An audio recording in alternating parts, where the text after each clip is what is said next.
Hey everyone, how's it going? Delrith here, bringing you another rapid fire review, this time for the game Remnant from the Ashes. Remnant was developed by Gunfire Games and published by Perfect World Entertainment. So what is Remnant? It's a third-person shooter at heart, set in a post-apocalyptic world where most of humanity has been annihilated by this entity known only as the Root, a plant plague that has ravaged and taken over most of the planet. Your job is to root out, see what I did there, the source of evil and put an end to it once and for all, traveling across great distances and finding gear, upgrading it along the way, crafting gear from scratch, and completing various quests and side areas that will reward you and assist you on your journey. It's a mix of a bunch of games, Dark Souls, The Division, Resident Evil, and it did a pretty damn good job through and through. I'm going to be honest here, I put an absolutely ridiculous amount of time into this game, about 50 hours or so in 4 days, a little bit much, and I'm going to come straight out and say that it's great for the price tag, and the fact that it came out of nowhere is just an added benefit. I thoroughly enjoyed almost all of it, and don't get me wrong, I had a few gripes, but the game overall is pretty fucking solid. Straight up, I love the way this game looks. Everything about the art style and direction they went with is just visually appealing to me, from the environments and many locations you visit, to the multitudes of armor and gear sets that you're going to craft and earn. I was worried initially, given the fact that the starting area is a bleak and destroyed Earth, that I would grow quickly tired of it, but oh boy did it take a turn and the places you end up going look absolutely fabulous. Yo, what? What the fuck? A sword just fell from the sky. I turned my camera away, I didn't see what happened. That fell from the sky. There's 4 realms in total, Earth, Yesha, Ram, and Corsus, all interesting and with their own personalities. Seriously, it's a beautiful game, and props to the creative and design parts of the development team. I have absolutely no complaints about anything visually, and nothing at all ever felt bland or boring to look at, and that's after 6 full playthroughs. The weapons effects are all unique and satisfying to look at as well, with the unique abilities of said weapons all being completely different from one another in a visual sense. There's not really a lot of reused stuff in any way, shape, or form, and that's definitely something I have to give credit for, given the rampant copy-pasting of effects and designs in other games these days.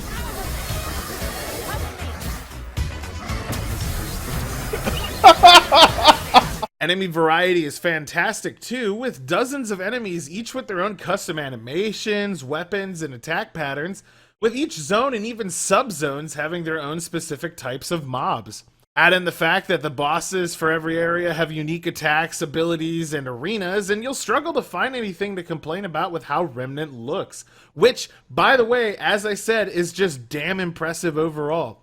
Some of them, I will say, only have one attack or one different ability and can simply be enemy reskins, but whatever.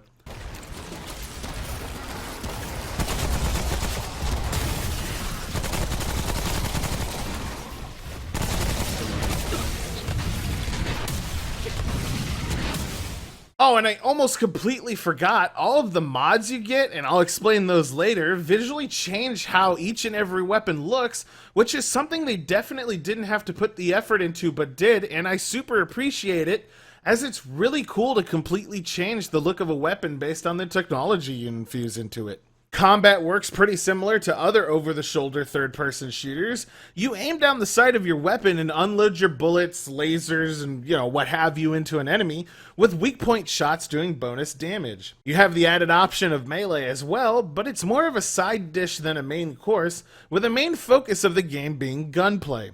There's a good handful of melee weapons with unique abilities, but they're pretty simple to use, with left-click spam being the name of the game when you're attacking. Weapons, however, can be augmented with these things called mods. These are craftable, earnable, or buyable power-ups that give a secondary ability that you can use in combat after charging them with a set amount of damage. These can include things like seeing through walls, summoning minions, healing, buffing, or firing an assortment of nuke spells, with there being more than a dozen in total. Die. It bugged out and my gun didn't revive me. If the caster dies, they will be revived at 59.4% health. Yeah, it just bugged out.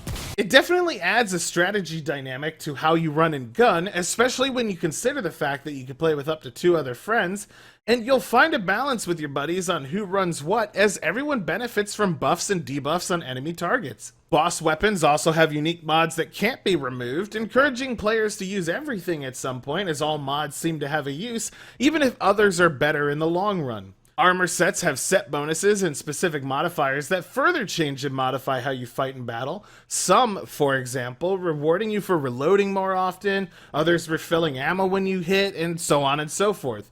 There's a vast number of different builds you can toss together on the fly to try different things, and Remnant heavily encourages players to try. You'll also be able to upgrade a lot of stuff, with standard items to +20 and boss weapons to +10, kinda like a Dark Souls-y system, with the game scaling dynamically to your highest upgraded weapon, enemies always feeling on par with you, and never ridiculously too hard or too easy when you're playing through the first time, which, I mean, unless you're a nightmare, which isn't intended for the first time, but is entirely doable later on after you've leveled.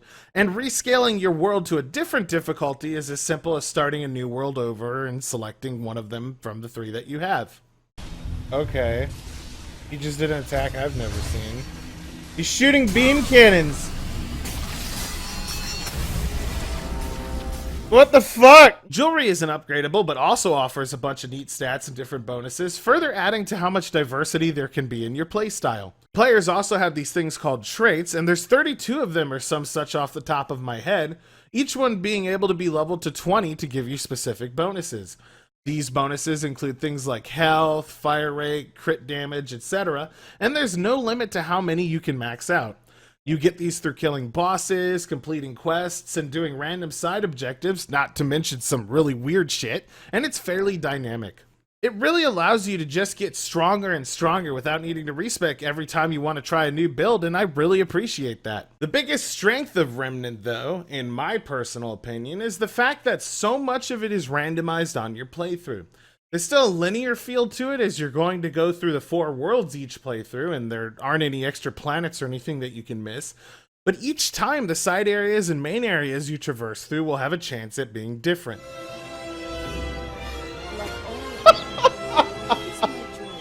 This includes bosses, item drops in the world, and mobs themselves, with different map layouts being possible each time the world is re-rolled. This means that on one playthrough, you could end up with a particle cannon from killing a boss, but on the next in the same location, kill a different boss and end up with a unique pistol. It's all entirely up to chance. Oh shit, is that a Tommy gun? It's a Chicago typewriter! Oh, that was so worth me talking to her, and you wanted to leave, bitch. I loved the idea of New Game Plus simply being a reroll of the locations and zones in a sort of roguelite fashion. It was the primary motivation as a completionist for me to keep playing the game over and over again, wanting to see everything I missed and kill everything I hadn't killed before, keeping your gear through it each time. Main story bosses also have 2 different ways to be killed, each rewarding a different mod or item, requiring you to do them twice to get both, and I really appreciated the experimenting I had to do to figure out how to get the second item or second mod from a boss. It was just a ton of fun, and I find myself wanting to go back and do a 7th playthrough to see if I missed anything at all. My biggest complaint with this randomized system, though, is that there's no modifier to make it more likely for you to see things that you haven't seen before. In fact, I still haven't seen some of the optional areas on the desert planet, even after 6 playthroughs, and it can be incredibly frustrating when you're doing it over and over and over and over and over and over again, just to get a few of the things you're missing. I really want them to make a sort of priority system to items and bosses that you haven't killed. It's a bit ridiculous how it's entirely up to RNG after so many playthroughs. Another complaint is that the main story itself just kinda sucks, and the ending is super disappointing. There's not a lot of lore building either, but I think that one was kind of intentional. As of writing this, we've confirmed there's no alternate ending to the game, but they may be adding one in the future. But as of current, it's just a huge boner kill after everything you do, and given the cleverness and some of the secrets, you'd expect more from the final conclusion of the game. They also go and tease a bunch of big bad guys and name drop them throughout the entire story, and you don't end up fighting these baddies, which is kind of odd. There's also a ton of random bugs and polish needing to be done, and some even requiring constant relaunches of the full game, but I have to mention that I was playing on the review build of Remnant and not the official launch version of it. PS4 users also have been able to, or weren't able to play the early weekend they paid for, so that's a bit of a problem. But there's just been a ton of server problems on the consoles in general, as well as some really bad FPS drops in some areas. Overall, though, Remnant is just a lot of fun. It's honestly one of the most genuinely fun games I've played in the last few years, and it was a breath of fresh air to play something like this out of nowhere. Don't get me wrong, it's not perfect by any means, and it's got some problems, but it's genuinely fun to run through, and even more so to play through with your friends. The price tag is only $40, which is awesome for what you get and how many hours you can sink into it, so there's no complaint there from me. I'm giving Remnant a strong 8 out of 10, with my second ever badass seal of approval, and I could totally suggest it to anyone that loves Souls-like sort of games. It's a great game through and through, with the potential to get even better with future content, new zones, and new equipment, and I really want to see how they improve upon the game in the future. So devs, if you're listening to this, please continue to support the game and keep adding more junk to do. I really love what you have here, and I want to see it grow. That's going to be it for this rapid fire review. If you liked it, do me a solid and hit that like button and subscribe. And if you're already subscribed, ring that bell to get notifications on new videos in the future. Oh yeah, and if you like the rapid fire reviews and would like to see when I'm doing them live on Twitch, you can head over to my Twitter at AJSADelrith and give me a follow. I'd appreciate it. Until the next video, this is Delrith, and I'll be seeing ya.